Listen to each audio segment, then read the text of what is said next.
बादशाह को ये हकीकत पता चल जाती है कि गुलाम सुंदरी से मोहब्बत करता है, जिसके बाद उन दोनों के दरमियान शदीद झगड़ा शुरू हो जाएगा। गुलाम गुस्से में आकर ये ऐलान करेगा कि गुलाम और बादशाह एक हैं और जब तक गुलाम की सांस में सांस है बादशाह को कोई हाथ भी नहीं लगा सकता। गुलाम और बादशाह एक है, जब तक गुलाम की सांस में सांस है बादशाह को वो छू भी नहीं सकता। दूसरी तरफ बादशाह घर वापस आकर गुस्से में कहता है कि गुलाम नहीं बचेगा, मैं उसे मार डालूंगा। गुलाम नहीं बचेगा, मैं मारूंगा उसे। गुलाम अपनी माँ से ये भी कहता है कि वो मर जाएगा, लेकिन सुंदरी को यहाँ छोड़कर कभी नहीं जाएगा।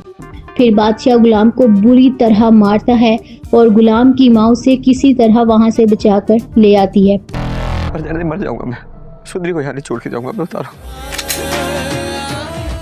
इसके बाद बादशाह सुंदरी को कैद कर लेता है और उसे हुक्म देता है कि वो इस हवेली से बाहर नहीं जा सकती।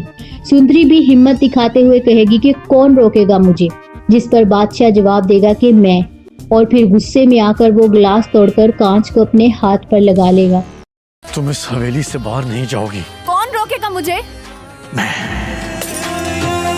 दूसरी तरफ गुलाम अपनी मोहब्बत पर कायम रहते हुए कहेगा कि वो सुंदरी को कभी नहीं छोड़ेगा, क्योंकि वो उसके बगैर जिंदा नहीं रह सकेगी और वो भी इसके बगैर मर जाएगा। अपनी मोहब्बत को छोड़कर कभी यहाँ से नहीं जाऊंगा। अगर मैं चला गया तो वो मेरे बगैर मर जाएगी और मैं उसके बगैर मर जाऊंगा। इस कहानी का पॉजिटिव पहलू ये है कि इसमें मोहब्बत, ताकत की कशमकश और जज्बाती वाबस्तगी को बहुत शदीद अंदाज में दिखाया गया है, जो फैंस को आखिर तक जोड़े रखता है। मिसाल के तौर पर गुलाम का ये डायलॉग कि गुलाम और बादशाह एक हैं और सुंदरी का ये चैलेंज कि कौन रोकेगा मुझे, कहानी की शिद्दत और दिलचस्पी को बढ़ा देते हैं।